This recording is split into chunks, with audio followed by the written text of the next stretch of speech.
Ingram. I wanna pin here. I wanna pin this button. I wanna pin this. I don't want it like out like this. Yeah, leave it like that. Leave it like that. Leave it like that. Okay. Yeah, don't make yourself too nice. So your camera will pick it up. All right.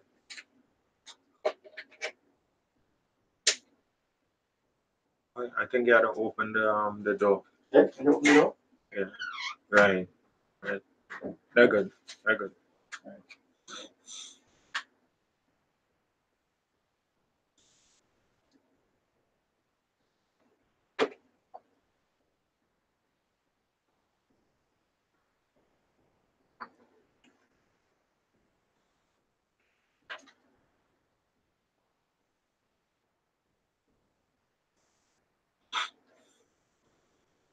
What am I doing? 2016. 2016. I'm at it. Okay, good morning, good afternoon, good evening. Welcome to BWTM Online. We once again return to Grenada with Grenada Empowerment Movement political leader Earl Maitland for the latest news of what's been going on the island of Grenada. We've done a feature on this before. We'll be back with Earl in a couple of moments for him to update us with what's been going on. He has another guest with him. Okay. Good evening, Earl. Hi, Good Ingram. afternoon. How are you? I'm How are good. you? How are you? All right. I'm fine. I'm fine. Right. Okay.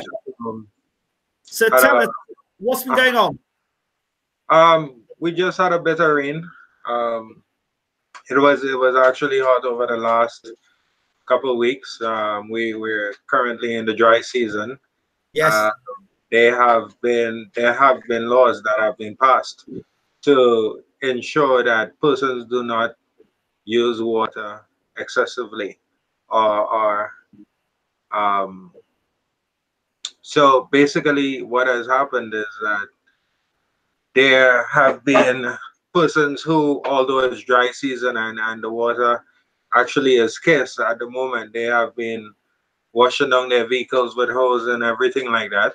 And the water company saw it fit to inform them that water is actually an extremely valuable commodity, and it should not be wasted. So regulations were put in place to ensure that water is basically not wasted, because at this time it's extremely precious, right? Of Uh, course. yeah, we have had a series of events here recently, um, more positive than negative.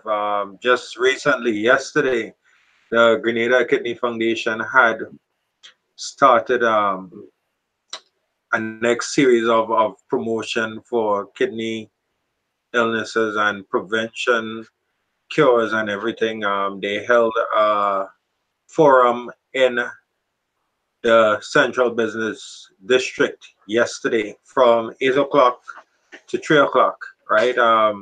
They actually partnered with other nonprofit organizations and gave Grenadians the opportunity to come and test themselves for diabetes and everything, for free. So this was actually one of the positives that we had in Grenada. I will, absolutely like to see more things like these, more positives than the negatives. But as you know, unfortunately, we do not have that kind of privilege, right? My friend that sits next to me, Mr. Thomas, Curtis Thomas, he is from Guelph, St. John, in the parish of St. John.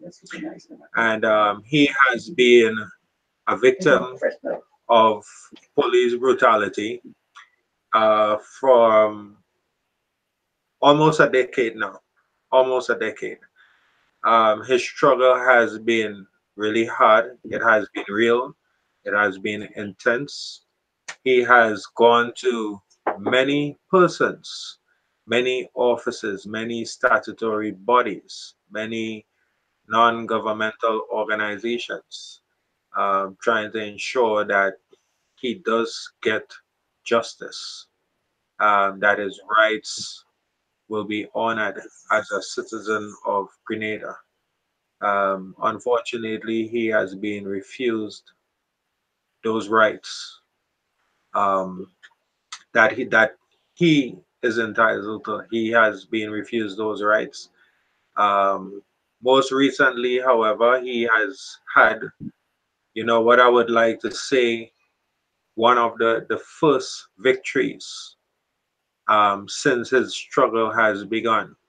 And he just recently, I believe like 3 days ago, came from court and won one of his cases, one of which he will tell you about, where he was actually neglected, refused to by the police. He was refused by the police to give an official statement after he was assaulted, insulted.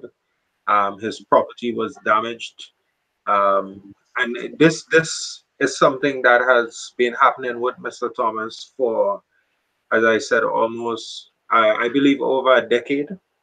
The first time I met Mr. Thomas, and I actually heard about his story, it was on a program by a gentleman named Junior George.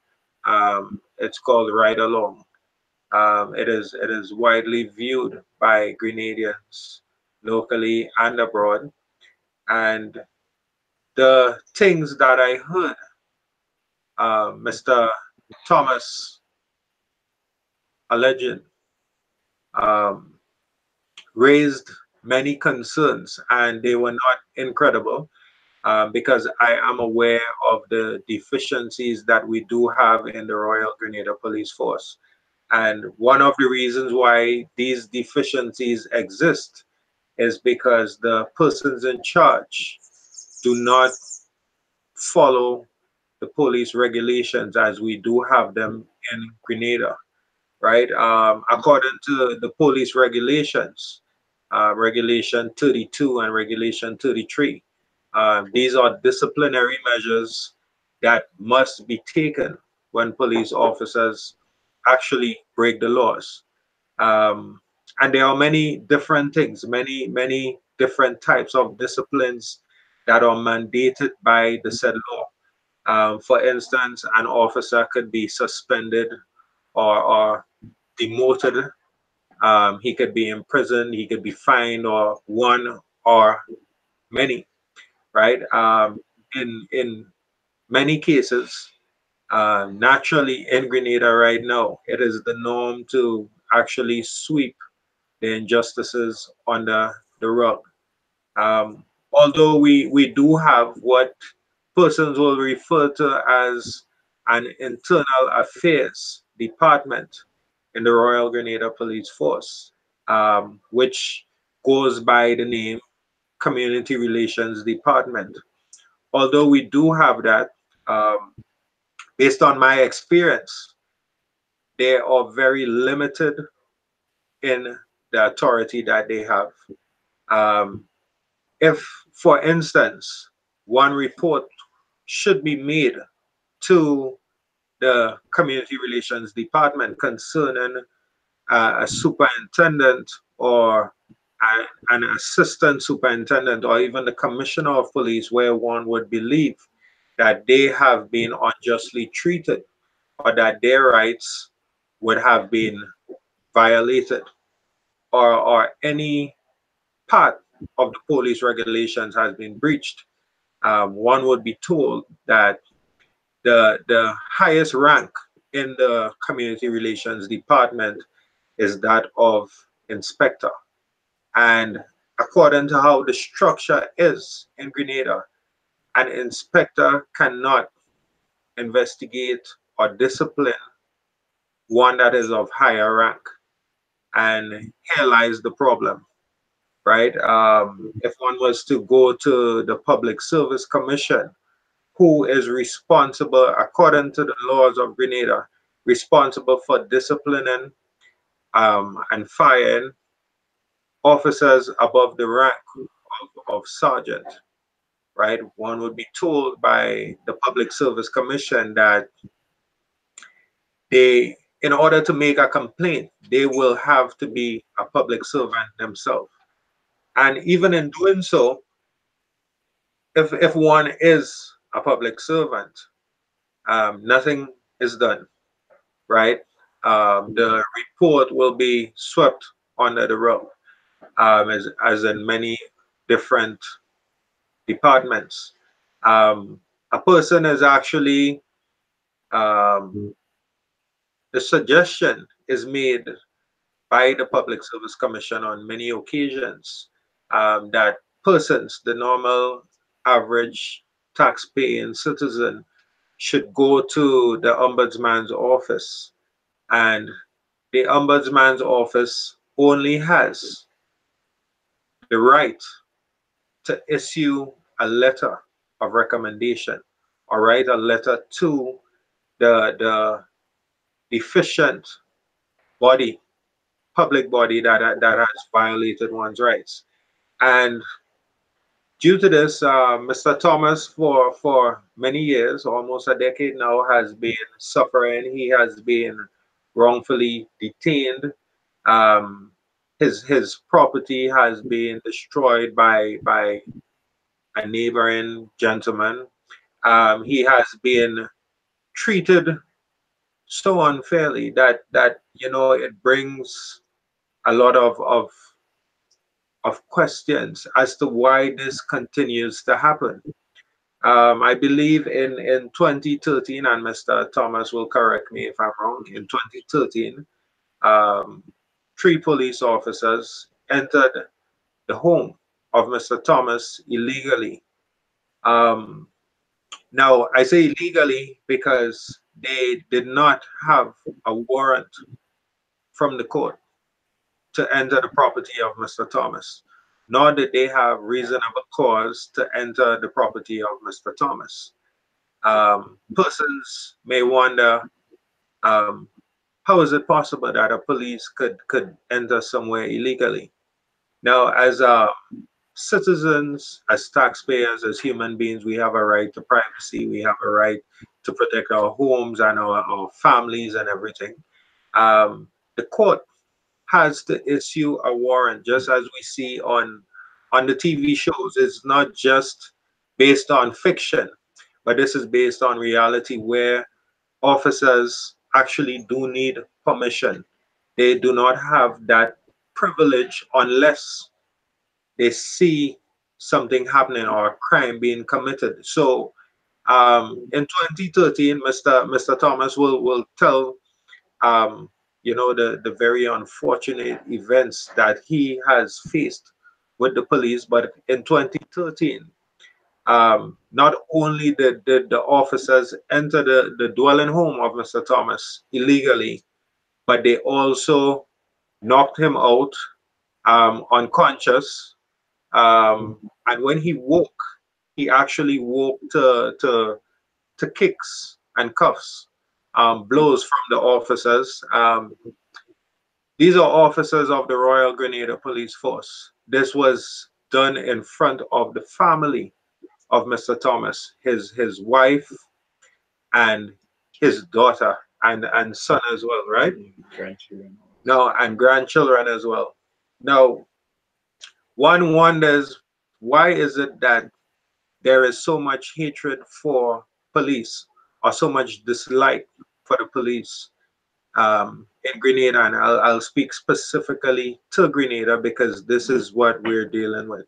Before you move forward, people will ask the question why the police were coming to visit Mr. Thomas in the first place and what Mrs. Thomas has done to encourage the police to do that. Okay, no problem. So Mr. Thomas was actually a member of the Royal Grenada Police Force. Um, how long ago was that? I mean, 19, that was the first election that NDC had won. So it's quite a while with Earl Thomas and so on. How much years ago? That could have been somewhere around 20 years. Okay, so approximately, I believe about 20 years ago, he is saying that he was an officer there. He saw some disturbing things that occurred in the police force, which he did not side with. Now, normally, what happens in Grenada and the public service, when someone actually does something that is contrary to the law, now their co-workers actually assist them with covering up whatever injustice happens. Mr. Thomas was not one to sacrifice his integrity, right? So he was disliked, eventually dismissed. Since that time, he has been victimized. He has been picked on by the police. We see it happening time and time again. I am speaking from experience as well. I have not just come to know Mr. Thomas. I did not just decide to sit with Mr. Thomas and tell his story. I have also been a key player in the story of Mr. Thomas actually trying to seek justice in Grenada. We have been to the Ombudsman's office, the Commissioner's office, the Public Service Commission, the Prime Minister's office. We have been to all of these places. I have seen the neglect that Mr. Thomas has faced. Um, Shockingly, just for Mr. Thomas to be able to actually give a statement at the police station, and Regulation 116 mandates that Mr. Thomas is able, or anyone for that matter, to give a statement, be it one sentence or many. Persons have a right to do so. I actually had to leave St. George to drive up to St. John's to go to Guelph in the police station, just so the police officers will acknowledge that they did have a duty to take Mr. Thomas's statement, and Mr. Thomas has a right to give the statement. But Mr. Thomas will give you some more information as to when the injustices started and what they were. Mr. Thomas, good afternoon and welcome to BWTM Online. Good afternoon and thank you very much. So, Mr. Thomas, let us talk about what started and what triggered these events of you being attacked and facing such injustice by the police. Okay, first to begin with something that Earl had said, so that I would make a little correction to it as to the dismissal of my duty. There was a dispute with me and a family member. So this is the reason why I was and the dispute also, it worked out unjustified. It was so unjustified on my behalf that they had to dismiss me on that grounds. Because whatever offense you are committed, you would be arrested and charged. And so I think that what would eventually happen is that pending the result of the matter, you could be maybe suspended, which they did not. They fired me, and the outcome of the matter, I had won that matter, and they refused to reinstate me. So you're basically saying that you were dismissed unfairly, and then you won your case about being unfairly dismissed, but yet they still refused to reinstate you. Yep. But that's lawfully unacceptable. Yep. Right. We have many cases like that in Grenada. We have an extremely weak public service system. I believe that they would see it as covering up for each other. Someone else from a different department owing them a favor. What we actually see, the mistakes of other public servants. will you know, it will be covered up by their co-workers for the purpose of not making the government look bad. So who was in power at the time when this was going on? The present minister, prime minister. And when you were fired, who was the prime minister then? The same person. Who's the same person? Dr. Mitchell. Ah, okay. Right. I know you mentioned something about NDC. What was that about? I know you mentioned NDC and when you were working 20 years ago. Pardon me? You mentioned 20 years ago you were working as a police officer, and at that time NDC were in power. No, he was saying that you mentioned something about NDC. Yes, Yeah. when you were a police officer, NDC were in power, you were saying, under Tillman Thomas. That's when I studied as a police. It wasn't a full-fledged police either. It was a Royal Constable and RC. And RC at the Royal Grenada Police Force. What does that mean for people outside of Grenada? The Royal Constable? Yeah. I think this is the assistant officers.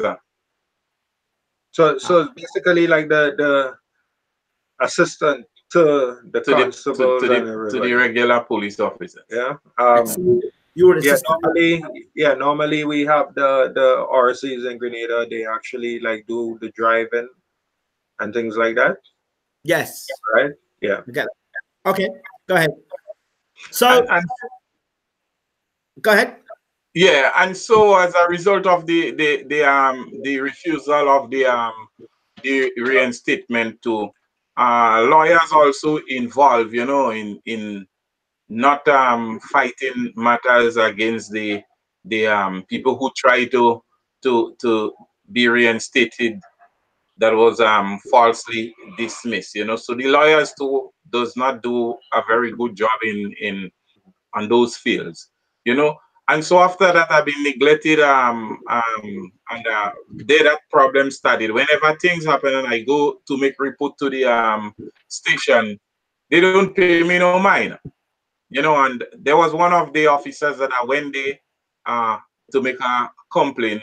A good friend of mine as a police officer, he was at the entrance and saw me coming. He called and asked what happened, and I tell him, I say, I come to make a report. Look at what happened. And he too went to the sergeant on the desk in charge, and said, Sarge, look, Thomas, come and make a complaint there. And before he finished the word, the sergeant asked him to move in front of him. Take this man away from him. He don't want to see him. He don't want to hear anything from him. Which was me, Curtis Thomas. So I move away. I walked out the station and so on. I think later I went to the headquarters, to the CID area, to make complaint on that gentleman, I think more than once. And from there the problem started. As a result of making the complaint, they didn't like it. So every time I go to the station to make a complaint, no reply, no response. And it goes on and until that I had to, when I make several complaints, for years I've been making the complaint, I started realizing that it was something that was going on spitefully, mischievously.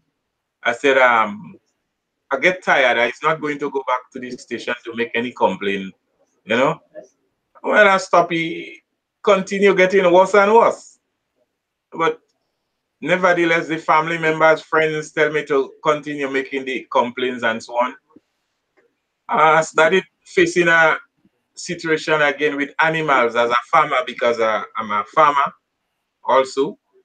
Started facing the losses by people stealing my animals and so on wrongfully. And knowing who those folks are, going to the station to make complaint and so on. And they refuse to pay attention to the last the last time they did that, if I making a mistake, you would correct me. Let me try to get the date that. I think this was the year the Minister of National Security had won the 15, I think the first 15 seats somewhere about there. It was just before 2013 before they came into my house and do what they did. I went and make a complaint where dogs went and kill a number of animals in the farmer zone. I was one of the farmers, but so as a result of that, I've been paying regular attention to my animals because this is a priority to me and my family, and I love looking after animal. It is my duty to go out there to look after them, while the other guys let them go unattended, refusing to go looking after them. And so as the dogs chase after these animals, they mix together. Couple of mines had little string around the neck. They start holding them and cut off the rope from the neck. They took a squad of guys to go catch those animals. When we had an agreement that we would go together as a team to catch those animals, what belonging to them, they take it, and what belonging to me, they give it to me. We all agree. And so they couldn't get a chance to do as they ought to, what they wanted to. So they went behind my back and catch those animals and take them. They had them in the possession. I went to the station to make the complaint, and I had made that complaint to a female officer that Sunday, letting her know that I need their assistance. And look at what happened. These guys went behind me back after we had a good agreement to go out to the field to hold this animal, and we keep what is ours and they keep what is there.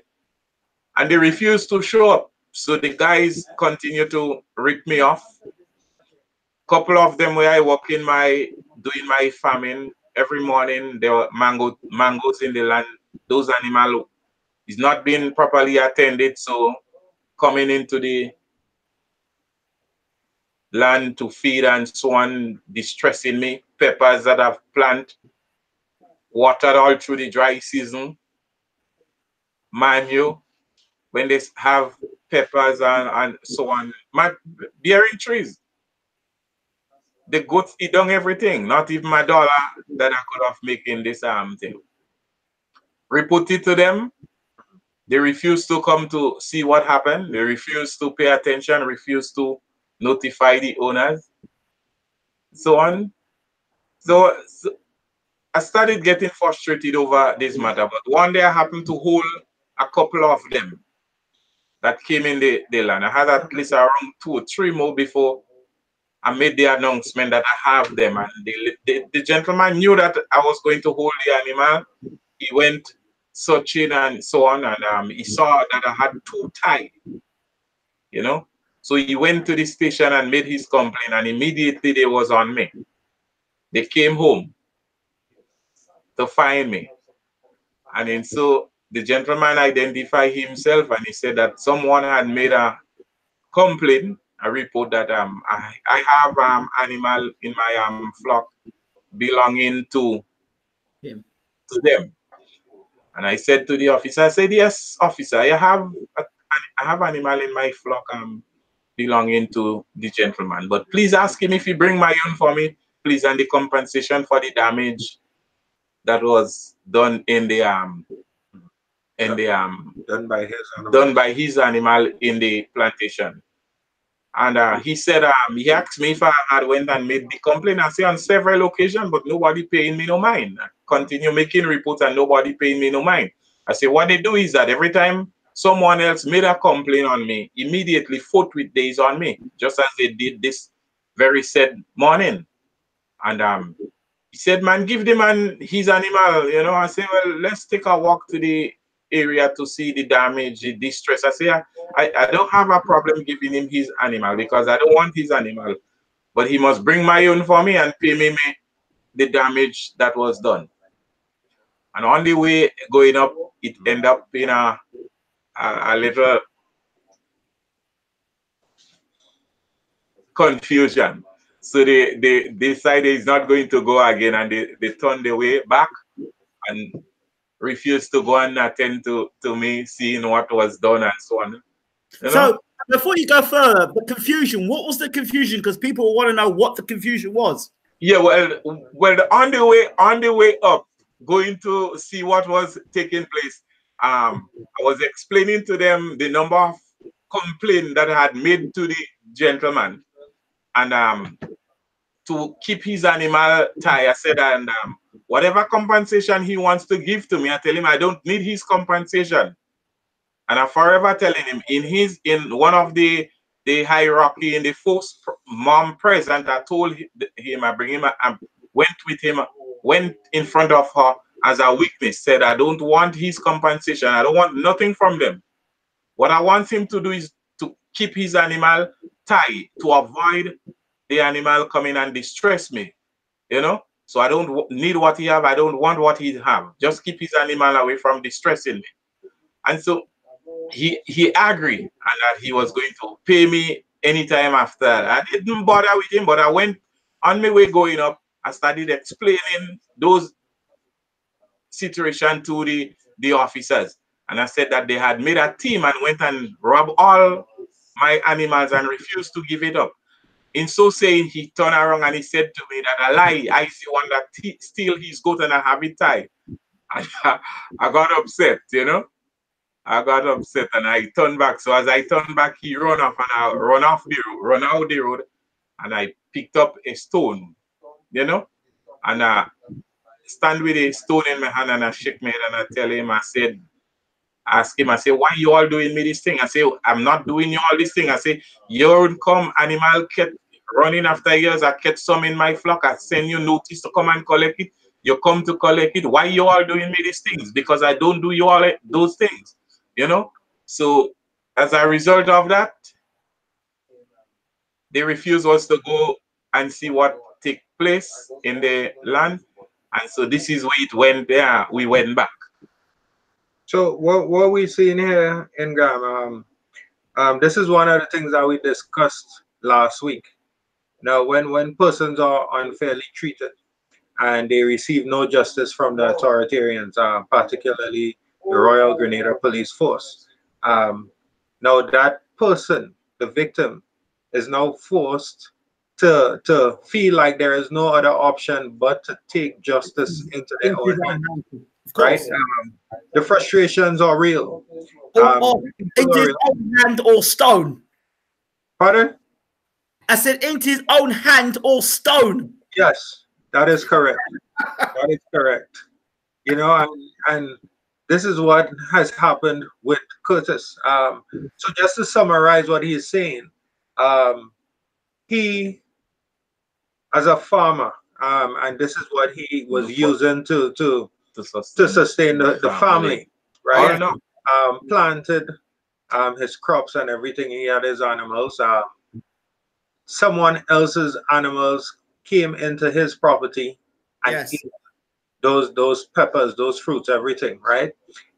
He went to the police in Guelph to make an official report so that they, the police, could intervene. And one of the duties of the members of the police force is not only to identify crime, but it is also to prevent crime, right? That is one of the duties that is in the police regulations of Grenada, to prevent crime. The police refused to intervene. They refused to come to Mr. Thomas's property. And this is why the events kept unfolding and getting worse. Eventually, what had happened, Mr. Thomas took, right, for compensation, seeing that he was not getting any. He actually got the animals. He went to the police, the people's animals. He said, listen, this belongs to the man. Asked the man to come and collect these. The police never went anywhere. He kept it. as any reasonable thinking person, any reasonable person that has become frustrated, you know, he took these things, these animals. How many was it? 5? You mean the cattle? Yeah. Yeah, but even before the cattle situation, the what happened with the what happened, the outcome of the why the officers came inside of the house. I think after the dispute that they went took up the stone and stand with it in my hand and did not pelt it to the gentleman and ask him why they are doing that to me, and they went off, they didn't came.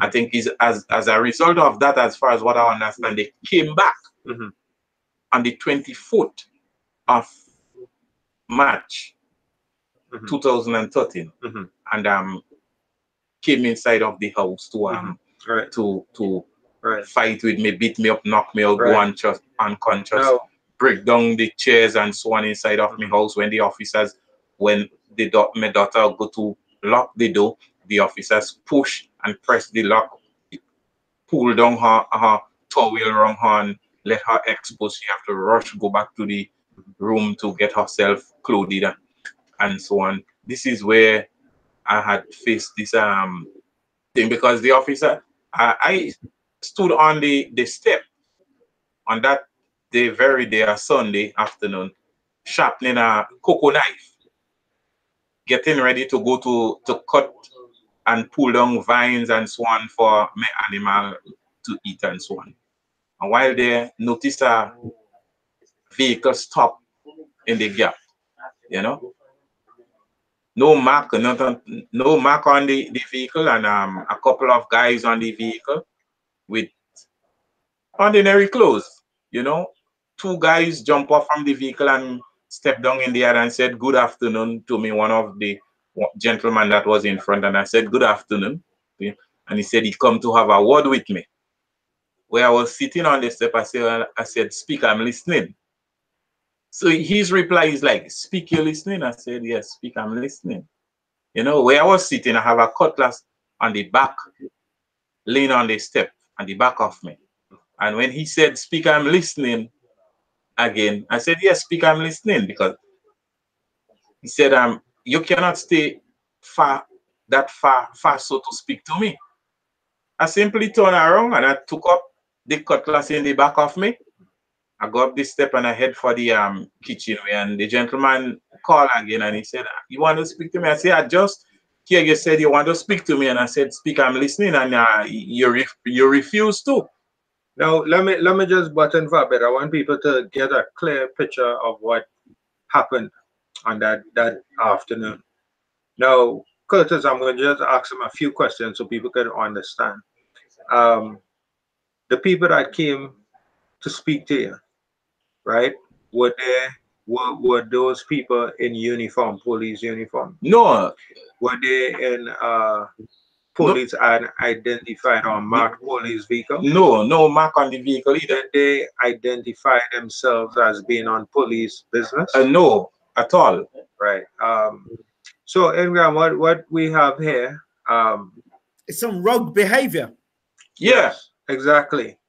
In Grenada, many times, officers do not identify themselves, right? They do not identify themselves.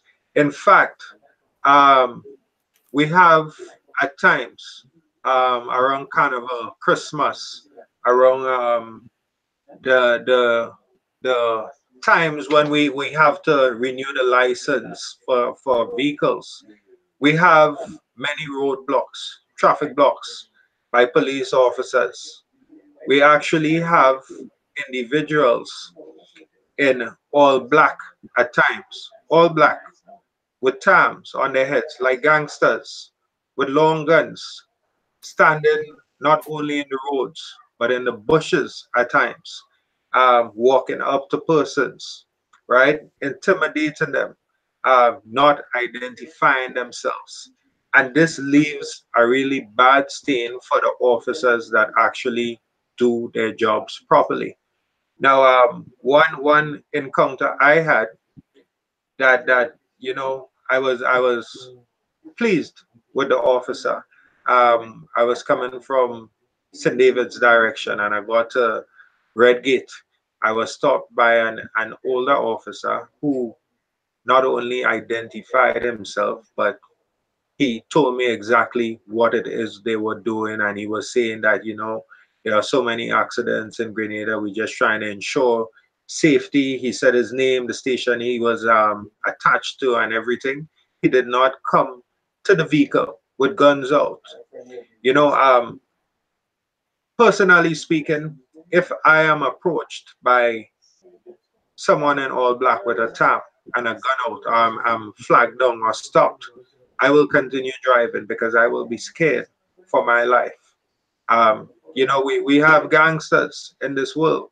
Um, there must be some sort of common sense on the behalf of the police to identify themselves properly so persons would not feel So threatened. who are these characters that are dressed this way and behaving this way, and why are they not identified and removed off the streets? So these are gangsters that we have staining the reputation of the police. Um, Thankfully, not all of the police officers are bad, but unfortunately, the amount of them that are bad is a majority. It's a majority of them. We constantly have cases of police brutality. It sounds to me that there's a police force within a police force. Yeah, or a That's gang it. in Yes. the In the police police force. force. Yeah, Yeah. you know, Yeah. where persons would use the opportunity and the authority to take advantage of people, right? But Curtis situation. So if someone was to come up to you, not in uniform, not identify themselves as a police officer or on police business, right? The question is, do you have a right to walk away from that person, right? Yes. Now, Curtis did exactly that. He actually said to the person in response to the person, speak, I'm listening. And this person was saying to Curtis that you're too far to speak to me, right? Now, how many people would walk up to a person like that to go speak to them, right? Would you put your life in danger?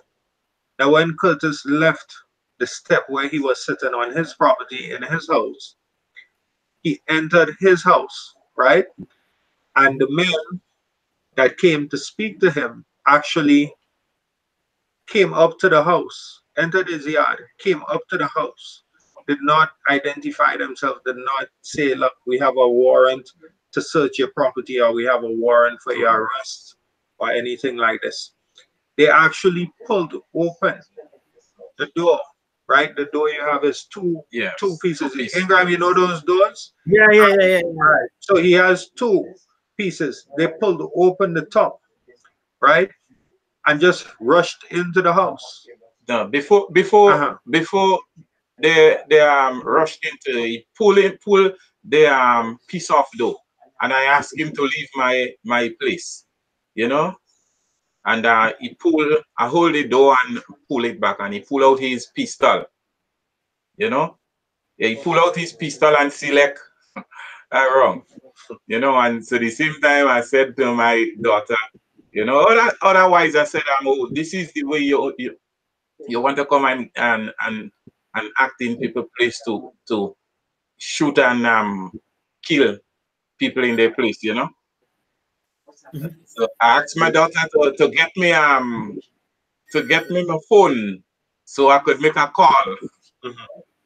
And So, I myself went and took up the phone because I remember I had left the phone mhm. on the bed in the room. So I walk in the room with the cutlass and I rest the cutlass on the bed and I took the phone up and I went and sit down on the three-seater chair trying to get a number, you know, to call. Mhm. And so the gentleman come through the front of the door. Mhm. While I notice him coming and I tell my daughter to lock, push the front door for me, please lock. And as she went to push the door, he pushed the door on her, the lock pulled down her towel, and I get up the same time and I rushed through the door. And how I rushed through the door, he had this pistol in his right hand. And there I received a blow to my left, in my eye, left eye, the side. And we started scuffling inside there, and guess from there I didn't know I received a blow, and I knew nothing after that. You know. So when you say you knew nothing, you I went unconscious. I went unconscious. You know. So you went unconscious. And when recovering now from that that blow, I heard a voice was speaking to me from a very far distance, you know, and I'm feeling something pressing on my chest. Recognizing it was my son, and he telling me, you know, take it easy, everything going to be all right. We're going to handle that. And one of the officers said to cuff him and take him to the transport. And in so doing, they hold my two hand, my 2 foot, and they was dragging me out. My back was bouncing up on the treaders of steps going down. And heave me in the transport when they reached the transport, and one of the gentlemen started, while I have handcuff in my hand, started punching me in the face or to the eye. A female officer was standing there right at the time, and she called out to him and asked him what he's doing. You know, and next gentleman called out to him and asked him what he's doing, and said that is not the way to treat people. You know, and so they take me to the station and file charges against me. Now the thing is, why is it that the police, right, are putting people in that type of situation where they believe that they have to defend themselves and their families? Now, according to the Grenada Constitution, Chapter 1, Section 2, people have a right, a constitutional right, to defend themselves and their families from violence. Now, if one was to use, right, that opportunity to exercise that right, let's say, for instance, his son decided to defend his father and his family against intruders, not in police uniform, so I'm going to call them intruders, right? Um, they did not identify themselves, they were not in uniform. So at that point, they will be seen or observed as intruders. So if his son was to attempt to defend his father against these intruders, these gangsters that broke into their home, right? What would happen there? Would they shoot his son and kill him, right? And then we would have the CRD and the commissioner and everyone else saying that this was a justified shooting where there was a life lost. Now, why is it that persons are being put in this kind of position, right? This is totally unacceptable. The lack of professionalism on the part of the RGPF causes many problems. It causes many problems. We see it time and time again. The law even says that the officers do not have to put handcuffs on persons unless necessary. The law actually says that. Now, we have some egotistical persons in the police force that use these opportunities to belittle persons, right? This is what they do to show that they are in charge. So they use it to belittle people. And this is why we have so many persons disliking and hating and fearing members of the RGPF. Now, if I was put in Curtis's situation, Mr. Thomas here, or anyone else for that matter, the outcome could have been different. There could have been a situation that we heard of that Mr. Thomas actually killed a police officer, and not knowing the true situation is that he did not know who these intruders were, right? Or we could have heard that Mr. Thomas had died because he actually received a blow to his head. And you know, if he got struck in the temple, as we say, he could have been died. He could have been dead, right? Why are officers intimidating and bullying persons? And why are they not respecting the laws, reasonable force, and everything? So this situation has happened. What was the outcome? Obviously, you would have complained about the matter, and you would have had justifiable right to complain. Who handled the matter, and what happened? Right. So he's asking, did you complain? That's the first question. Did you complain about this situation to anyone? When they came inside of the house. Yes, when they came. Yes, I did went to CRD and make a report. Right. So that's the same internal affairs, yes, community relations yes, department. yeah, requesting action against them. Right. You know, they did give me issue medical form for me there. Because and so before that too, in Guav, when they had released me, take bail for me in Guav, I had asked for a medical form to go and seek medical. The corporal had made the officer on the desk gave it to me, and then so simply you had any bruises or any marks? Yes, showing that you received blows. Blows, yes. Okay, so there was evidence. Yes, that of the blow. My left eye was closed down inside of the eye was red, like blood cover up the whole eyeball and everything. All inside of my mouth bust up. All inside of the mouth cut up and so on. Behind my ears had marks and so on.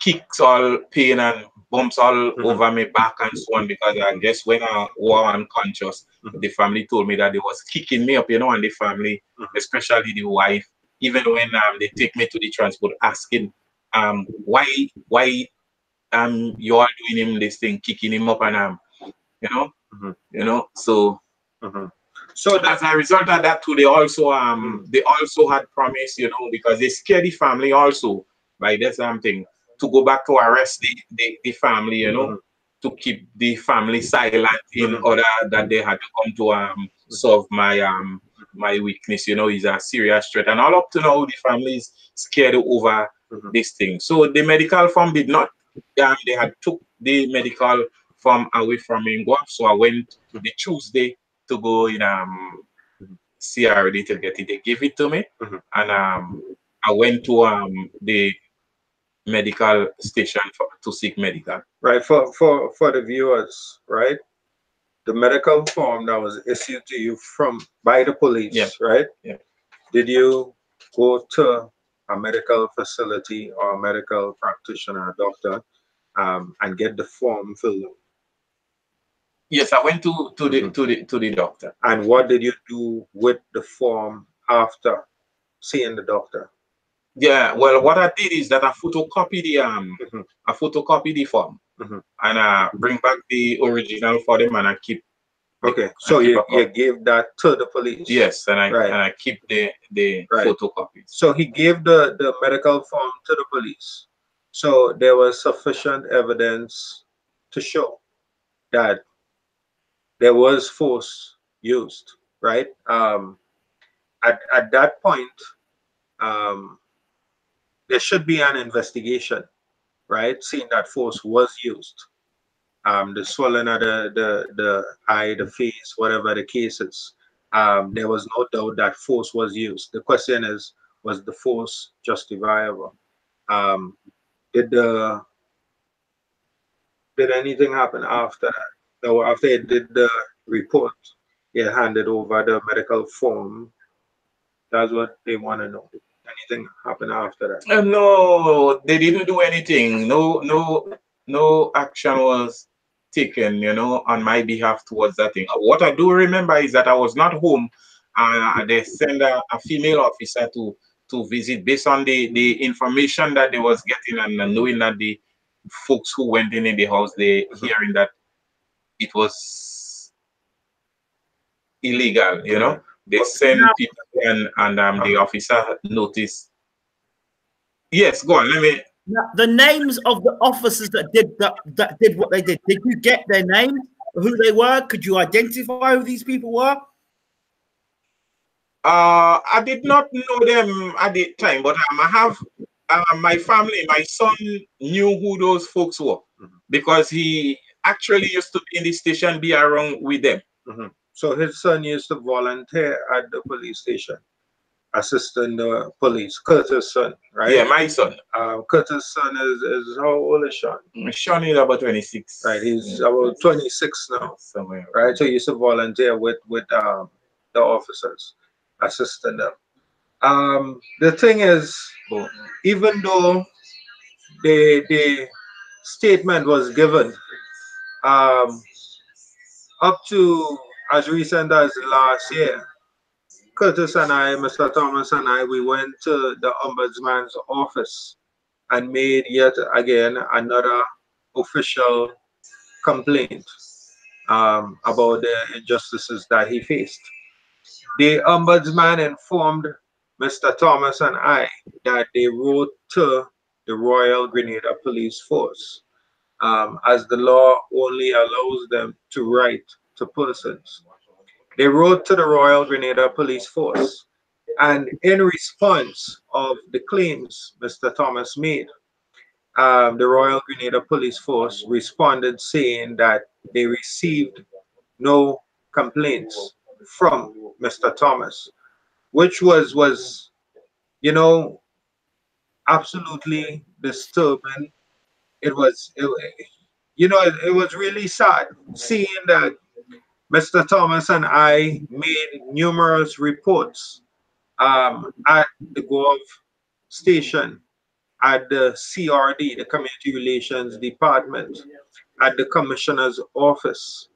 So here we have persons either terribly incapable of finding out if a report, or persons that are just intentionally corrupt, trying to cover up for corrupt persons in the organization, right?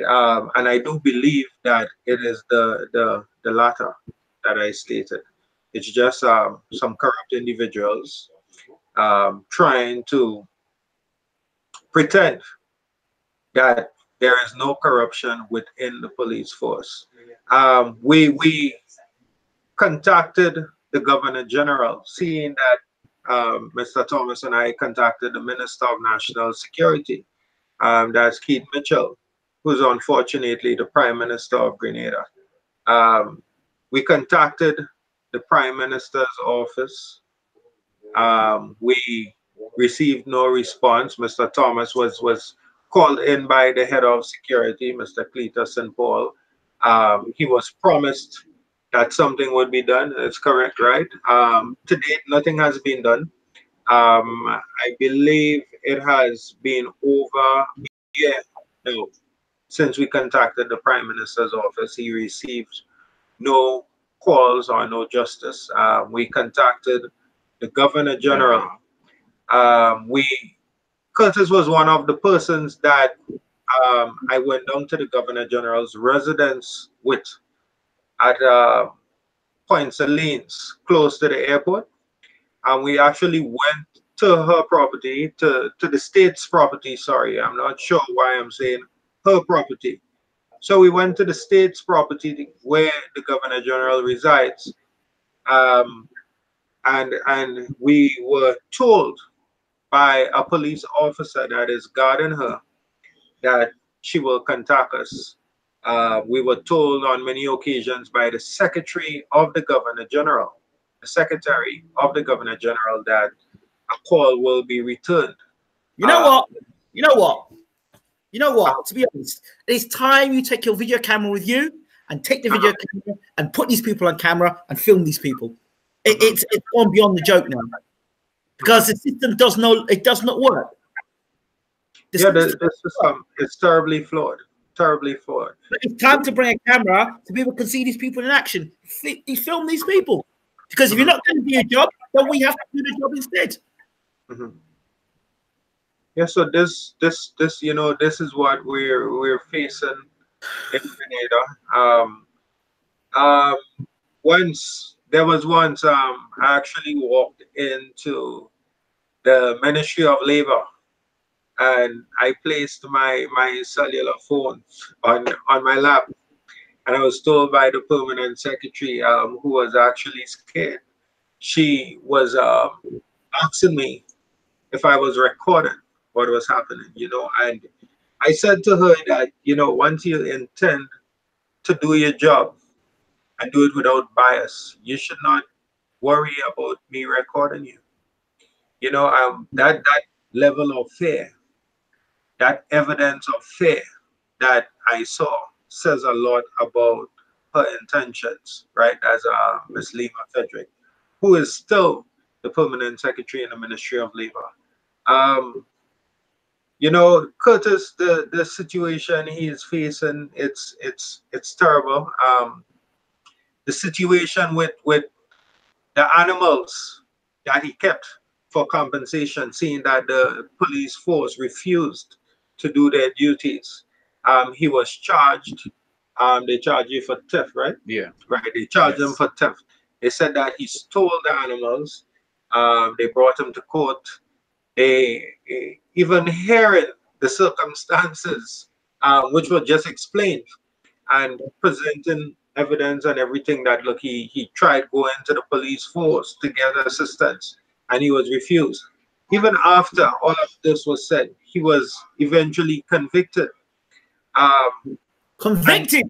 yes, he was convicted for stealing the animals, right? He was convicted for stealing the animals, right?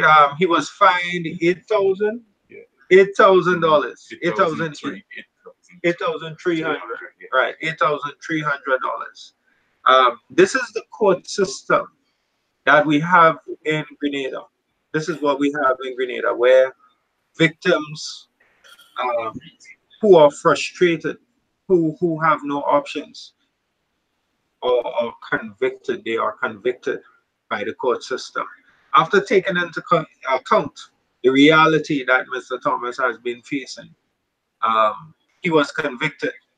One of the reasons why we contacted the Governor General's office as well. Now, according to Section 72, I believe, of the Grenada Constitution, the Governor General has the authority to um, repeal judgments such as that and so on, based on, or even um, decrease prison sentences, whatever the case is.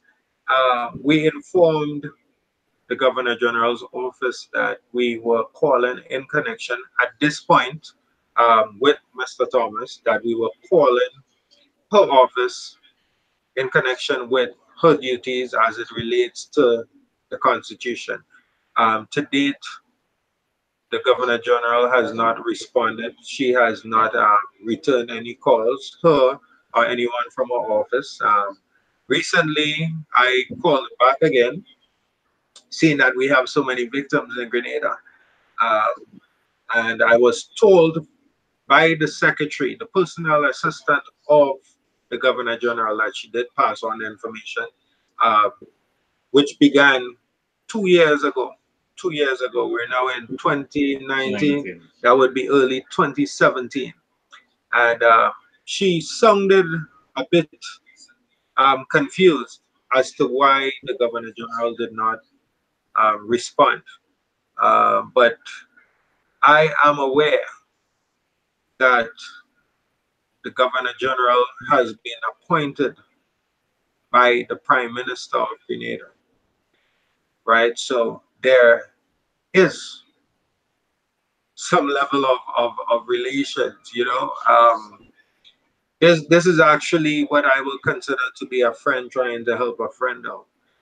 When one would say that the Minister of National Security is doing a terrible job, or one would say that the court system is faulty. Mr. Thomas even paid an attorney, right? That was from Miss Celia Klein's office, Yeah. right? Now, this is one of the shockers, Ingram. Mr. Thomas actually went to court and he was represented by Miss Klein, the daughter of Miss Celia Klein Edwards. And the prosecutor in the case actually made a statement, a non-factual statement, a statement that has never been proven. This was before you were sentenced for Yes. the animal, right? Yes. Yes. Right. This is the statement, a statement that was made before he was sentenced. That was on the very day For the animal. So the day he was sentenced, the prosecutor said to the judge that Mr. Thomas is a known thief, right? He's accustomed stealing. Yeah. And this is before he was convicted of stealing. This was the day he was convicted of stealing. His attorney, Mr. Thomas's attorney, did not make any remark, although Mr. Thomas had no convictions at the time. This is something that persons are brought to court for as defamation of character, slander. Seeing that he has no convictions, and his attorney said nothing. Mr. Thomas stood up and said, "Could you prove that?" Right? What else? What was your remark exactly? Yeah, if you have any certificate of Right. evidence, certificate Right. of that conviction of that. Okay. So Mr. Thomas is saying to the prosecutor, the police prosecutor. So we have police prosecuting persons as well. So the system is really biased. I'll tell you about that shortly. So Mr. Thomas said to the police prosecutor, you don't have that information. That is incorrect. Why would you say that? You don't have proof, right? Mr. Thomas, what did your attorney tell you? The attorney told me to shut up, if not she leave in me and go. Just forget, leave me. She leave in me right there and let me fight my battle and go. Shut up my mouth. Right. No, this is Curtis's Lawyer. Right? Now, Curtis was convicted. He did not receive proper representation from that law firm, from Miss Klein's daughter. Curtis went on media after that, disgusted with the way that he was treated, hurt, went to the media to seek some sort of comfort, right? To get the word brought across to the people of Grenada that this is what happens to persons trying to make an honest living. Remember, this is not a gentleman that breaks homes or sells marijuana or cocaine or whatever it is. This is a gentleman that turns to the soil and works hard and tries to maintain his family, sustain everyone with crops. Now, after going to the media and saying this is what his attorney said to him, Mr. Thomas was called in by the law firm of Miss Celia Klein Edwards. Right? I think it was on the 16th of April. Right. So he said he believes it's on the 16th of April. One thing, he has he has a really good memory, right, with the dates. He was called in by the law firm and they actually sent him a letter or sent a letter to the court and asked that they no longer represent Mr. Thomas because he is claiming that he did not have proper representation. They refused to refund his money. Is that correct? Yeah. Right. They refused to refund the gentleman his money, even though they were in the wrong. Now, how can you have an attorney stand and let a police prosecutor call your client a known thief or refer to your client as a known thief or a thief? And there is no evidence. This is just clearly defamation.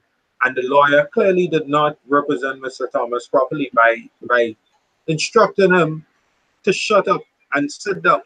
And well, to leave Well, him there. well, that lawyer or solicitor is still practicing today in Grenada, right? Yes, that's Yes, correct. That's yes. correct. That lawyer is still practicing in Grenada.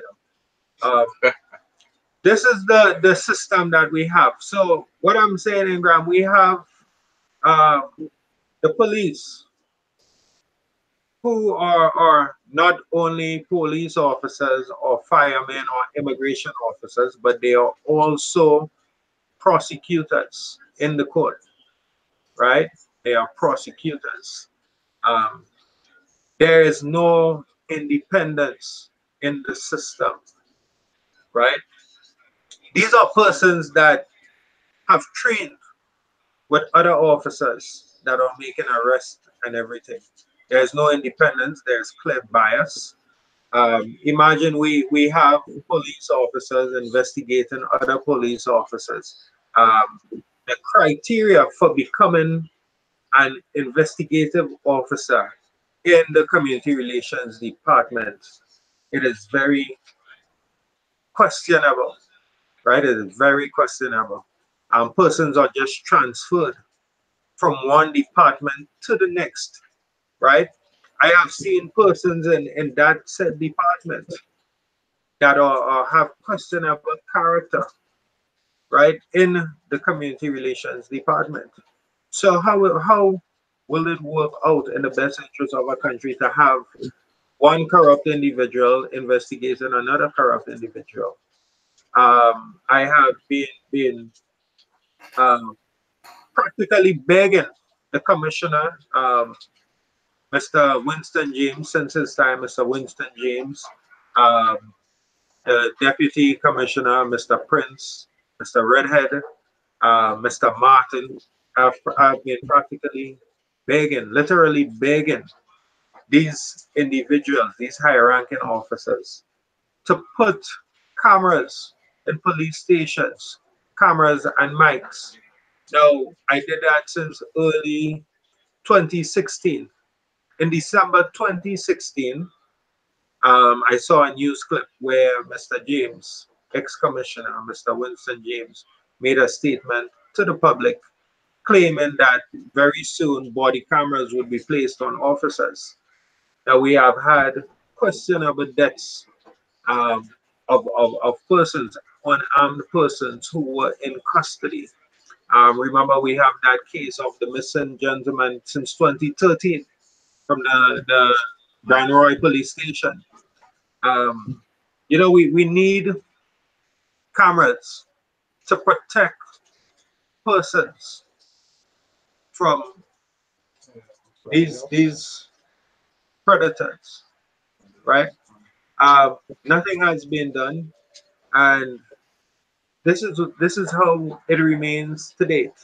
Um, Victims are ignored by the present commissioner of police. Victims are ignored. We have so many persons that have made appeals to the present commissioner, to the past commissioner, to the different officers. Um, just like Paul Noel, who you spoke to last week, who was Yes. unfairly treated by police. He was thrown off his land without any court order, right? We had a death, a very questionable death of a guy, a young gentleman named Cameron Peters in 2015 or 2016 at CID, who was set to hang himself. Um, very questionable. Now, to avoid such situations, I would like to see that cameras be placed in the police stations, right? Body cameras, microphones, the whole works. Um, I have seen um, about a year ago, the Royal Grenada Police Force received bulletproof vests, a pile of bulletproof vests. Um, I do encourage the safety of officers, but at this time, the real safety should be granted or guaranteed to the public, right? To persons like Curtis, to persons like Paul, to persons like Claudia St. Paul, who's still missing, Cameron Peters, Bruce Briggs, who was executed by an officer, a deaf mute who was actually just walking in a yard and shot by a superintendent in police, and died. This gentleman died. The police officer was not charged for negligent homicide or any other charge. The shooting was said to be justifiable, and because the superintendent is saying that he feared for his life. Now someone is just walking, casually walking to you, and you're claiming that you cannot see the face, so you just shot the person, right? This is actually really terrible, and I believe that changes need to be made. I have not mentioned Oscar Bartholomew as yet. Now, this gentleman had broken ribs, a fractured skull, and everything, right? To date, the family of Oscar Bartholomew has not received any justice. To date, the family of Cameron Peters, the young man that was found hanging, said to be found hanging in CID, their family has not been contacted by the Royal Grenada Police Force to date, right? They have not been officially informed that their son has been killed, right? Or found hanging, whatever the case is. The family has requested from the Royal Grenada Police Force pictures of evidence to show that their brother, their son, was actually hanging, right? They wanted to see what was happening. They were refused, right? This speaks volumes to the type of representation, to the integrity of the persons that are in these sensitive positions. They do not believe that they are to be held accountable to anyone but themselves. And this is an absolute disgrace to the Constitution of Grenada. It is an absolute disgrace to the country and the people living in the country.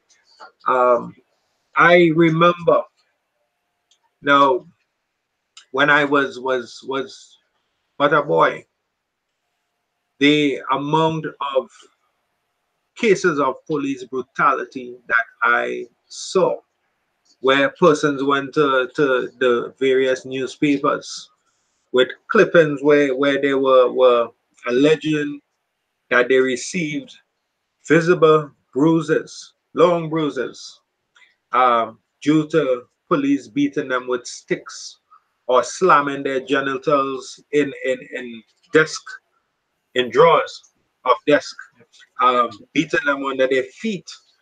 And this is something that continues to happen. And in the system we have, it is your word, the victim, against the Their police word. officers, right? The And police this is word one of the is reasons. Yes, it is a problem having prosecutors that are police officers, um, internal affairs being police officers. Um, there are so many things that need to change in the system. To date, Mr. Thomas still awaits justice, right? Persons will say anyone that stands against the injustice of the police uh, hates the police. This is untrue, totally untrue. Um, Anyone that acknowledges that these events do occur and says nothing about it and leaves his fellow man to the wolves will only be considered a hypocrite, right? And a coward. Now, injustice anywhere, according to the saying, injustice anywhere, Martin Luther King said it, is a threat to justice everywhere. Now, because I have not been beaten by police as yet, or my property, they have not broken into my home as yet without a warrant. That does not mean that I cannot speak on the behalf of Mr. Thomas here, who is clearly a victim, who has done so much over the years to try to seek some form of justice and has been refused over and over and over, who has now a police record for something that makes no sense, something that could have been avoided. You know, it's we continue to see the abuse of power in Grenada by the authoritarians. We have had vendors on the sidewalks who try to make honest livings. They have been run from the sidewalks by the police. If they were continued, if they continued staying on the sidewalks, their produce and everything else, their items would be confiscated by the police. But yet still, although a bit understandable that the sidewalk should allow persons to travel freely back and forth without any obstruction, the same officers that are saying that this law must be acknowledged, it must be implemented, these are the same police officers that are parking their vehicles on the said sidewalks. So persons are now forced to walk into the streets. For instance, in front of the Melville Street Barracks in the tongue of St. George, there's almost always a vehicle there parked up on the sidewalk. And the vehicle takes up much more space than a vendor sitting on a bucket with a tray of beans or peas. So we clearly see the bias. I have made numerous complaints to the Royal Grenada Police Force. I remember the first time going to the traffic department on the carnage. There was a police vehicle parked on the Melville Street Barracks, right on the sidewalk there.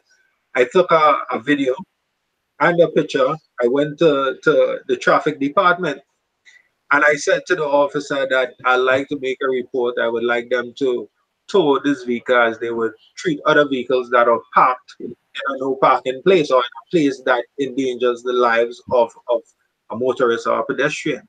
And when I said the number of the vehicle, whatever it was, TV 35, whatever, 356, a police bus.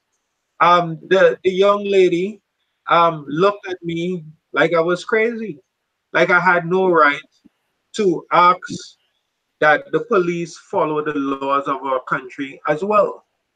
Now, persons have been charged almost on a daily basis for seat belts, for blown lights, for for for for whatever traffic violations. For over a year, there was a police vehicle, TZ3, I believe, a pickup, a Hilux. I wonder if you know that one.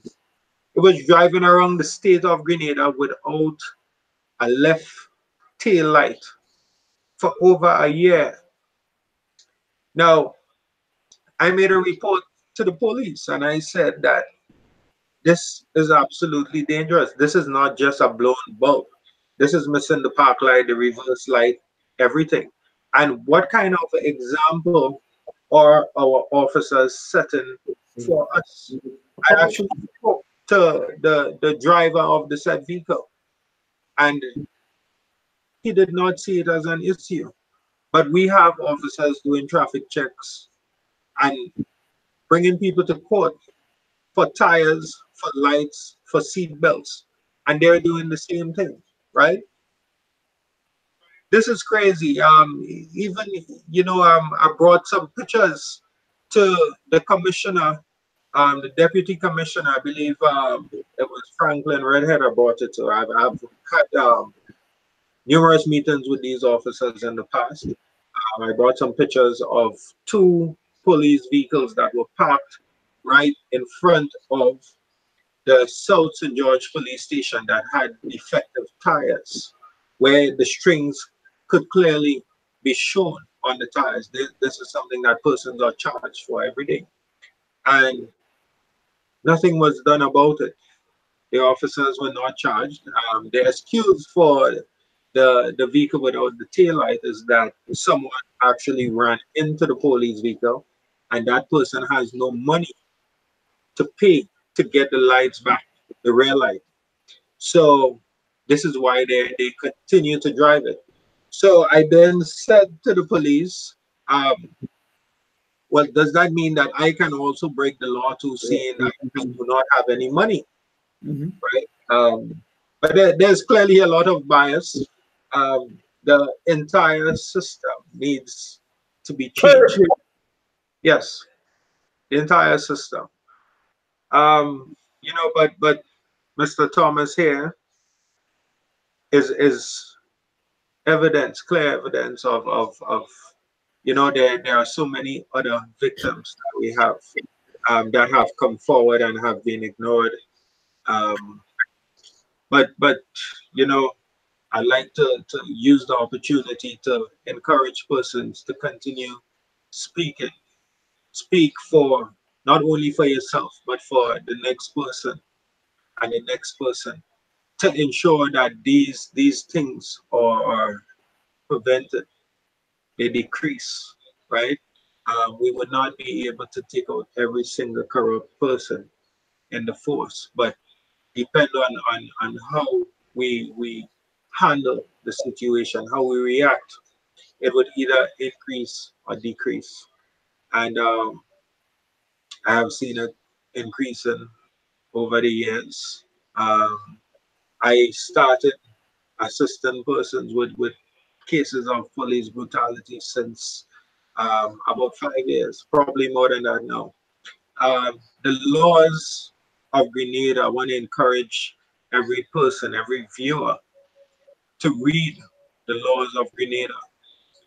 There is an act on the laws, in the laws of Grenada, the police regulations, the police act. It is important to read those laws, to read the constitution, so that we, the people, can make the necessary demands and see exactly what services we are paying for. Okay. Yeah. Okay, so a couple of questions. Mr. Thomas, how do you remain so strong despite all the nonsense that you've been through? Oh, the graces and the mercies of the Lord, man. I've been through a lot. Time upon time, a lot of losing of night sleep and so on. Throughout the day again, hard working to avoid frustration, just occupy my mind in doing something so that I would not take on some of those things. And I keep asking the Lord to guide me, protect me, and keep me strong. Which He do. Because even I remember even just Wednesday I went to show one of the officers the distress that I've been facing with animals in the garden, and they put me home waiting on them, and they never came. Wednesday gone, they refused to show up. Just Wednesday. Yeah, Wednesday. So that's 2 days ago. 2 days ago, yeah. Because even when I go to make complaint to the police, make report, they don't take statement from me. All they do is that they just take my name and my number and say that they would get back to me, which is illegal, and they don't bother. Which is don't worry.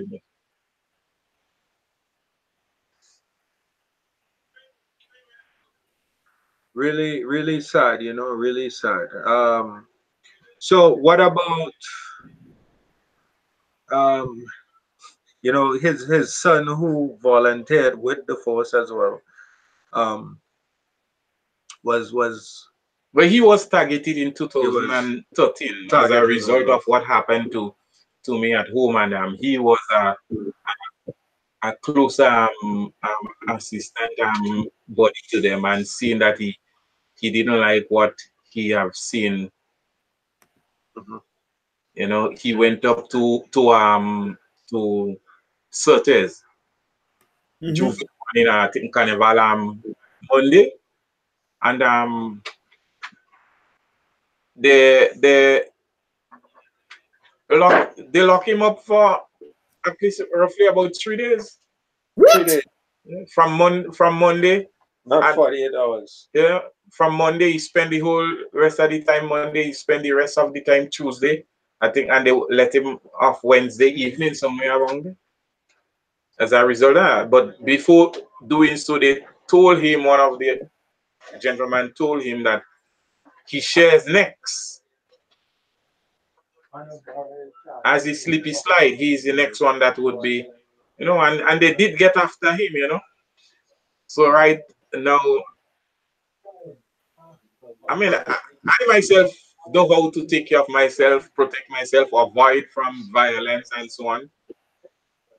He may not have the experience that I have, not knowing how to avoid them and what to do. So, you know, they may look to tackle him or whatever. But I mean, I face with a lot of challenges all now.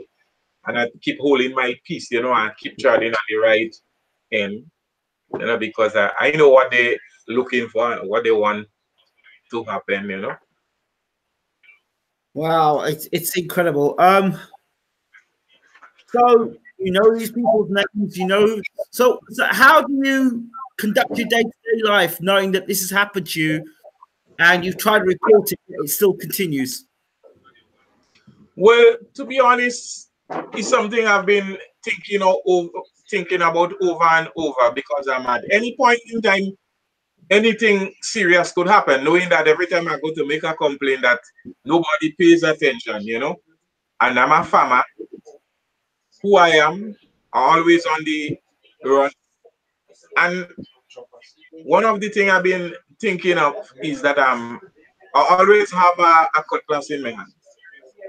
Going to see my animal, going to the land, coming from looking after the animal, coming from the land.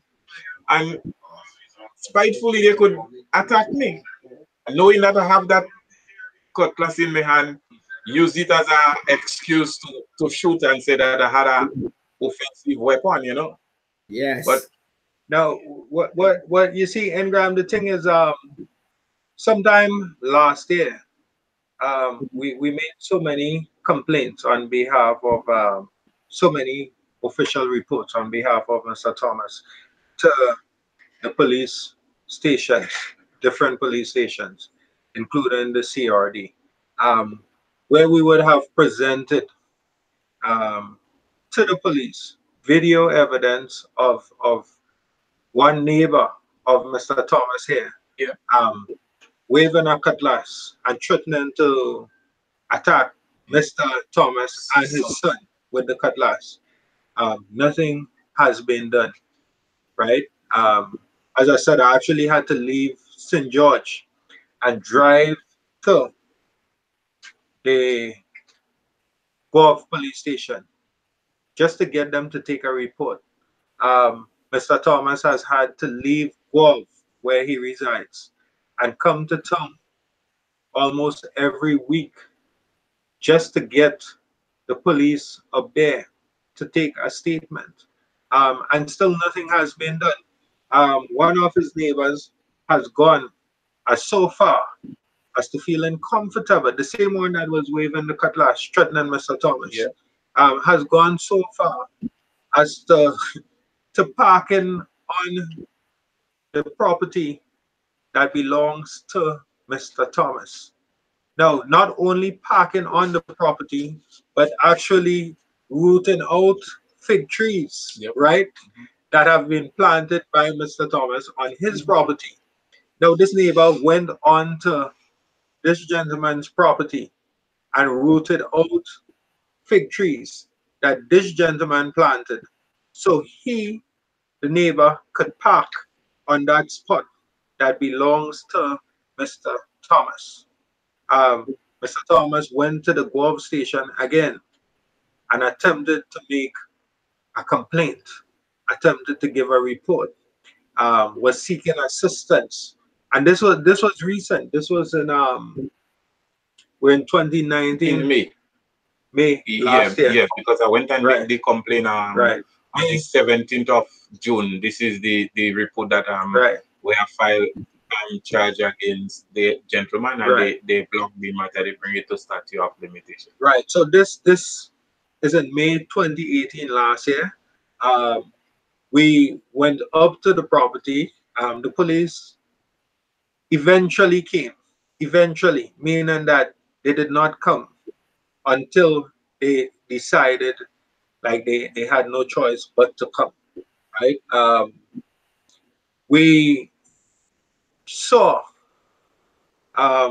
bricks that were left on this gentleman's property by the neighbor who did not only park on the property, wasn't bold enough to pull out the fig trees that this gentleman planted, but park there and still use that area there to change his brakes and just dump the old ones on the ground and leave it right there.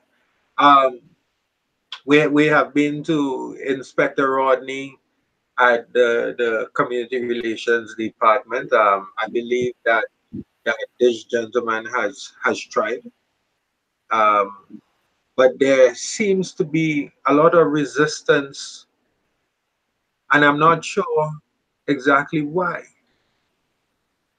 There is resistance, and nothing is being done. There are protocols that must be followed. There are laws. That dictate what needs to happen when a police officer refuses to do his or her job. So my question, yes, go ahead. So obviously none of the systems in Grenada are working, so you have to go outside of Grenada. Yes, that is correct. That is correct. Mr. Thomas was one of the only two newspapers that were willing to publish his story. That's New Today with Mr. Worm, right? Yeah. Mr. Worm. Mr. Worm? Yes, and the Grenada Informer.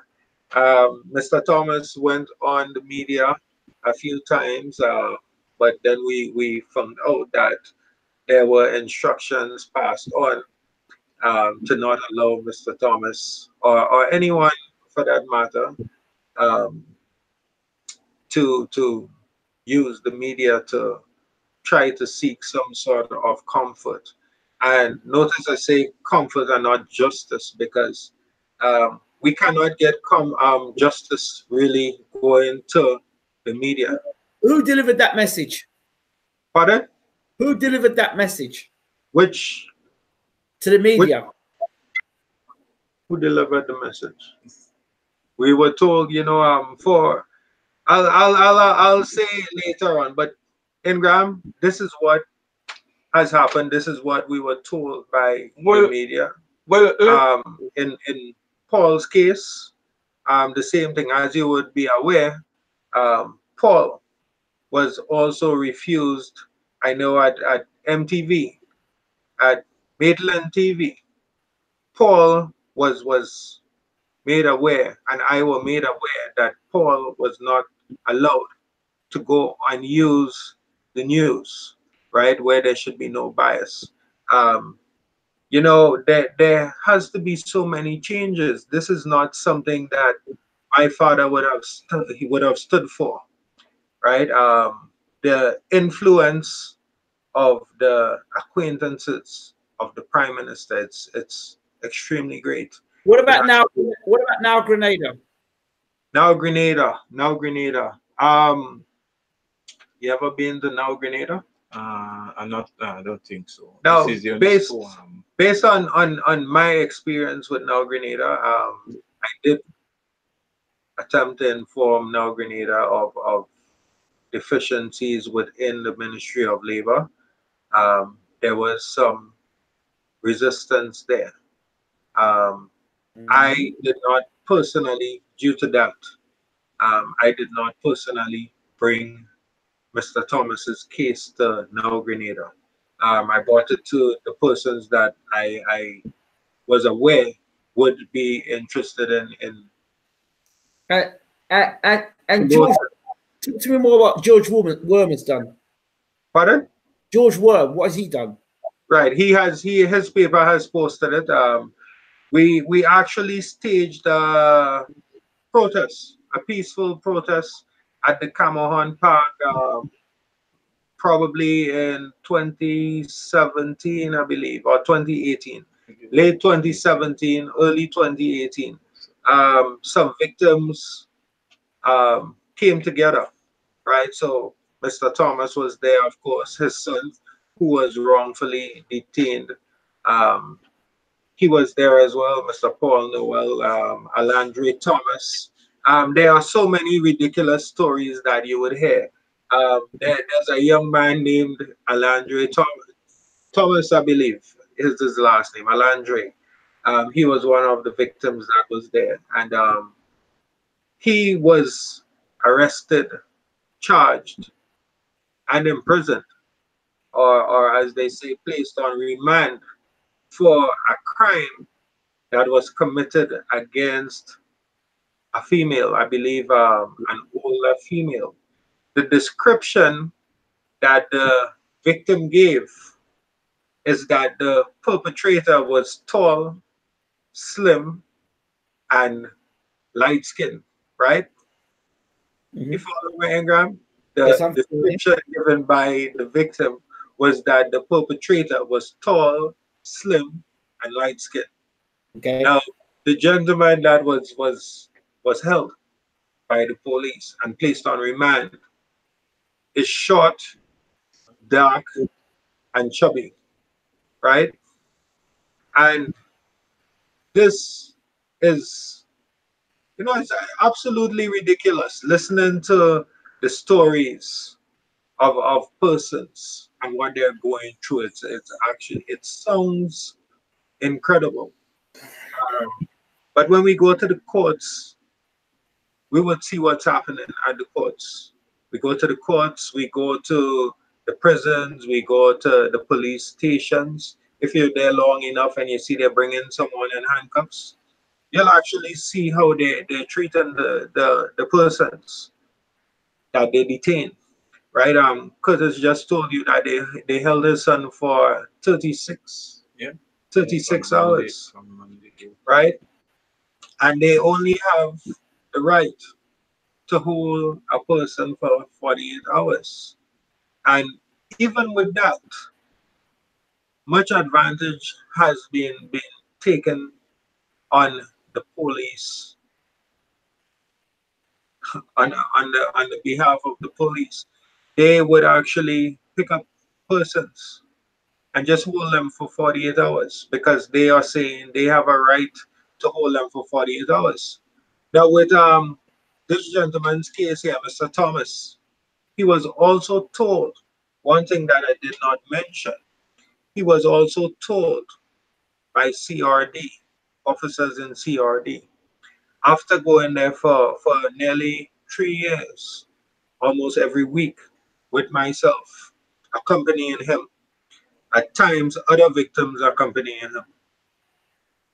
He was told that the statute of limitation for the complaint, where officers are supposed to act when one alleges assault or theft or whatever, the statute is 3 months. This is what they told Curtis. That's correct, right? They told him it's 3 months. So once he makes the report at the police station and the police refuse to take his statement, and 3 months passes where they continue to refuse to take his statement, nothing could be done by the police. They are saying to this victim here that he has to go and secure a lawyer. He has to go and pay for a lawyer. This is what the Royal Grenada Police Force is doing with the victims. Let me give you a little explanation of a part of that story also. When the gentleman came and commit himself on the property, I went to the CRD to make the complaint because as I told the officer, the reason why I come in here, because when I go to the station in Guam, they don't take statement from me. They don't worry with me. Or even if they take the statement, there's not going to do anything. You would later on, you wouldn't find any report or whatever. True. This is the reason why I'm here. And I said, even if they take it whenever that they's not going to bring the case, they's going to allow it to run a period of time, and then they would say is statute of limitation. Richard had spoke to Trevor Rodney for this one, and he said to me, no, he would see to that this thing worked out. So go back to the station and make the complaint, and everything is going to follow it up.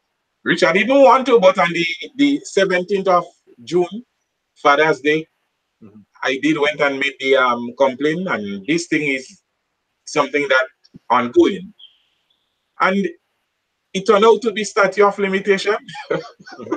They told him the time passed, he needs to get a lawyer. Due to the fault of police officers who refuse to do their jobs. Now, how is that of any principle? How does that make the victim feel? This is why, as I said, persons will eventually believe that the only option is to take justice into their own hands. And then we would see increase in crime and everything else. Well, Now, personally, speaking an elder man as Mr. Thomas here, trying to make an honest living, and this is what he's facing. What kind of message do they believe this was sent to the youth in Grenada? What it says to me is basically, um, do the wrong thing, sell drugs, make money, enjoy life, because even if you do the right thing, you still end up on the wrong side of the law. This is the type of message that is being sent. Um, it's painful to see what continues to happen. It's painful. Mr. Thomas is not, he's not a little boy, 18 years old or 14 years old, being taken for a ride. This is a big man, an adult, a man that has a family to look after. He has a big son that's 26, and a daughter and a wife. Now, why are they not giving this gentleman the respect? Why are they not giving other persons the respect? The way this is going, it looks to me that you're going to have vigilantes running around Grenada sooner rather than later. Gangs of people looking for justice, wearing masks, literally balaclavas. Yes, I believe so. Yep. And people getting hurt, and politicians getting hurt, because you know when this will change. You know when I see change will happen is when one of their own figures, political figures, get hurt. That's when things will change. Yes, I believe so. I believe so. We have all these cases. The case of Mr. Thomas was brought to the Prime Minister's office, the Minister of National Security. There has been no mention of Mr. Thomas's case. There are many persons that are going through similar or even worse situations like Mr. Thomas. And these are things that needs to be dealt with by the Minister of National Security. It's only a matter of time before a group get together, or maybe young people get together, mindless, and go towards the ministry and just go and do something. Yeah. It's only a matter of time. Yes, it's just a matter of time, a national security problem on the island, because you'll have people who start shooting up. Yes, because people will say, what does this have to do with Keith Mitchell? My message to them is that he is not only the Prime Minister of the country, the leader, but he is the Minister of National Security, which makes him in charge of our defense force, which is our police force. So he's basically the head. He is the executive arm, the head of the executive arm of our country, right? He is also, he's also the head of the legislative arm. He's also the head of the judicial arm. He's the head of everything. You know, we need matters like these to be addressed promptly before we have more cases like Mr. Thomas, where persons have to not spend the monies that they have to afford their families a proper shelter or food or clothing or whatever, but to go and secure a lawyer just to keep them out of prison, right? Um, the gentleman that rooted up the fig tree that Mr. Thomas planted on Mr. Thomas's land, he went to the police and alleged that when he parked on Mr. Thomas's land, after he rooted up the fig trees, Mr. Thomas scratched his car. No, The gentleman's one car, was before. right? Okay, so that's before. Yeah. And the police came and arrested Mr. Mr. Thomas, right? Um, just as you would hear anytime the name Curtis Thomas comes up in the police station, they refuse to do anything. Um, Many times when the name Earl Maitland comes up in the public service or the police stations, calls are never made. No calls are returned. Nothing is done. Only threats are being made to me by persons in these positions like Lima Frederick, the permanent secretary in labor, or Cletus St. Paul, the head of the Prime Minister's security. Um, we have seen the difference in mentality in victims. Paul, who was on last week, um, his frustrations led him to alcohol, right? It led him to alcohol. His emotions have caused him many times to call in tears, saying that he's fed up, he can't take it anymore.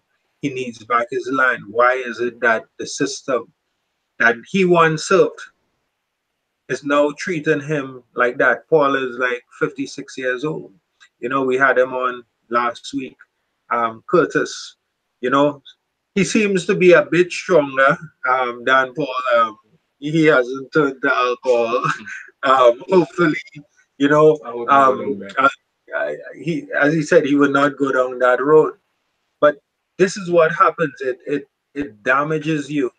It does a lot to you mentally, and it may force you to react in a certain way that persons will not understand. Why is this man doing this, or why is this man doing that? Why did he do this? Um, all these situations need to be looked into drastically and addressed before things get worse.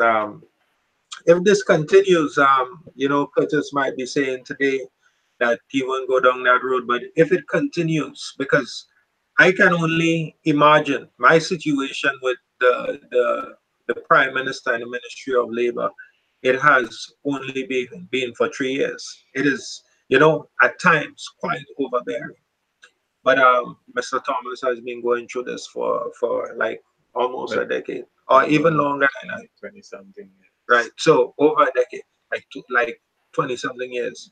And he remains calm. But this thing can literally destroy you. It could send you crazy. And I don't know how he's doing it. I don't know how he's doing it. I mean, But to be honest, speaking, the only time actually know sometimes the effect of those things is when you go to sleep at night. The body reaction, the way you feel, look what happened, the tremble part of you. These things take a serious toll on people, but it's just being strong. You know, asking God to keep you, you know, to fight this kind of situation. I tell you, because I know how it is. And it's not only just looking or feeling that way, it brings pains in your body, in your joints and so on. Headache, you know, and sometimes you have to leave home to go and associate, to talk with people, to drive these sort of feelings, this, you know, pain and headache, frustration away, you know, go doing something in the land, wherever you know, to ease Yeah. this pain, you know. I don't know. A lot of people may not able to stomach it, but I I pray and God keep me strong, you know. You know, my family don't want to see me go down that road, and they always, you know, and I try being, you know, obedient to them because I also want them to be obedient to me, you know. And at times, you know, in this state now, people may say, okay, you're coward, yeah, let me be a coward now, you know, to avoid all unpleasantness, you know, to make my family feel happy. Other people, good friends and so on, keep talking to me over it. They know who I am, they know what the people want from me, and, you know, you could do better than that and to follow the right. And I continue to follow the right uh, channel, you know, despite of the serious challenges. I would keep that way, you know, and do what is best and do what I have to do what is right, you know. Okay. Yeah, the positive thing about it is that he now has an attorney that is willing to ensure that he gets justice, right?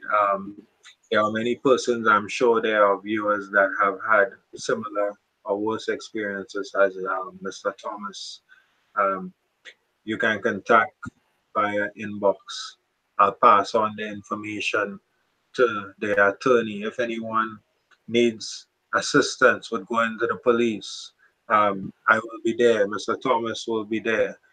He has gone through all of this, and the good thing about him is that he also, even though going through his issues, he will also use his time to walk you through the situation, to explain to you which offices you need to go to. He would encourage you to continue standing for justice.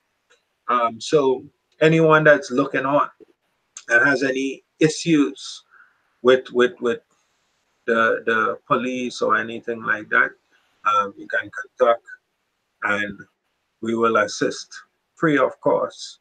Because at the end of the day, we all have a duty to ensure justice for our fellow man.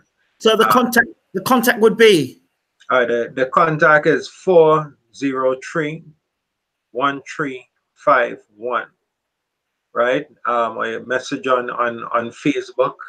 I want to encourage everybody to read the Constitution of Grenada. The law empowers you. This is something that cannot be taken away from you. Education. I want to encourage persons to read the Police Act. It's right there, laws.gd, right? www.laws.gov, right? laws.gov.gd. Go on to that page, read the different laws that we have in Grenada. When I started off doing the laws, it was actually something that I did on my own because not only did I recognize that there was a problem, but I understood that in order to end the problem, I had to do something about it. So one of the first laws, even before reading the Grenada Constitution, I read the police regulations because this has been one of the major problems that we have in Grenada. Um, I want to encourage persons, read the laws, educate yourselves, empower yourselves, right?